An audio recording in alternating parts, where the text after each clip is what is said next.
Hi అండి, ఎలా ఉన్నారు? ఈరోజు మనం చింతపండు పులిహోర తయారు చేసుకున్నాం. దానికోసం 1 కేజీ బియ్యం ఉడికించుకుంటున్నాం అండి. శుభ్రంగా కడిగి ఎక్కువ నీళ్ళు పోసి ఎసరు ఉంచుకుందాం పలుగ్గా అన్నం.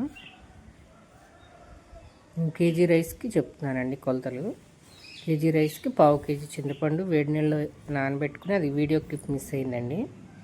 స్ట్రైనర్లో కానీ వడబుట్ట అంటారు కదా, దాంట్లో కానీ వేసి చక్కగా గుజ్జు తీసి పెట్టుకుందాం. ఈ చింతపండుని బట్టి గుజ్జు వస్తుందండి. మామూలుగా కరెక్ట్గా చింతపండు బాగున్నదైతే కేజీకి 150-200 గ్రామ్స్ సరిపోతుంది. దీనికోసం మనం పచ్చిమిర్చి చీలికలు కోసుకుని కొత్తిమీర కరివేపాకు తీసుకుందాం. తాలింపు కోసం పచ్చెనపప్పు, పల్లీలు వేయించుకోవడానికి,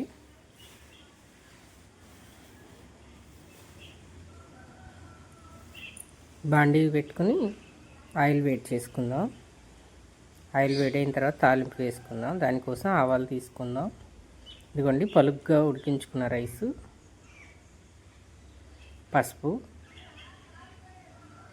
నూనె వేడెక్కిన తర్వాత ఆవాలు వేసుకున్నామండి. ఆవాలు వేగిన తర్వాత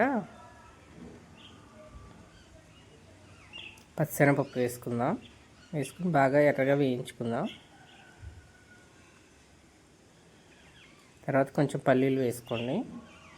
మెత్తగా కావాలి మెత్తగా అయినా పర్లేదు అనుకున్నాను ఇప్పుడు వేసుకోండి. లేదు క్రిస్పీగా కావాలంటే ముందే వేయించి పక్కన పెట్టుకోండి. కేజీకి ఒక 15-20 దాకా పచ్చిమిర్చి వేసానండి. మీరు తినే కారాన్ని బట్టి చూసి అడ్జస్ట్ చేసుకోండి. కొంచెం కారం తినే వాళ్ళకి కేజీకి 15-20 పచ్చిమిర్చి సరిపోతుందండి. బాగా వేయించుకుందాం.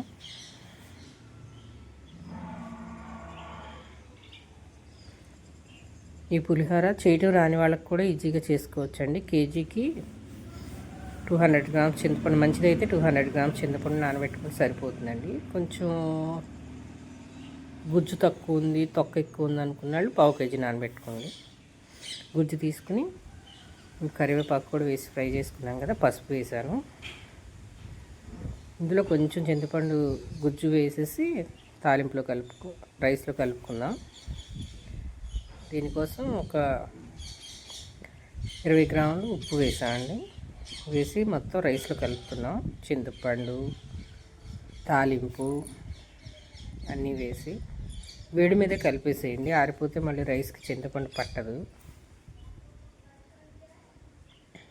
చూస్తే నేను ఊరూరిపోతుంది కదా, ఎప్పుడెప్పుడు తిందామా అని. ఇంట్లో చేసేసుకుని తినేయండి. ఏ పండుగ అయినా, సందర్భం ఏదైనా, మన తెలుగువారి సాంప్రదాయం చింతపండు పులిహోర. జర్నీలో కానీ, ఏ పండుగ వచ్చినా, ఏ సందర్భం వచ్చినా చింతపండు పులిహోర అందరికీ రాదని ఊరుకోకుండా కొంచెం రైస్తో ట్రై చేస్తూ ఉండండి, వస్తుంది.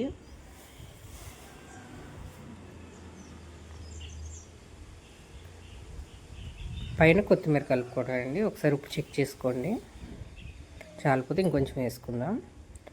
దీంట్లో కొంచెం చిన్న బెల్లం ముక్క కూడా వేసుకుంటే బాగుంటుందండి. మేమైతే వేయలేదు. ఎక్కువ క్వాంటిటీ చేసుకున్నప్పుడు వేసుకోవచ్చండి, కొంచెమే కదా అందుకని వేయలేదు.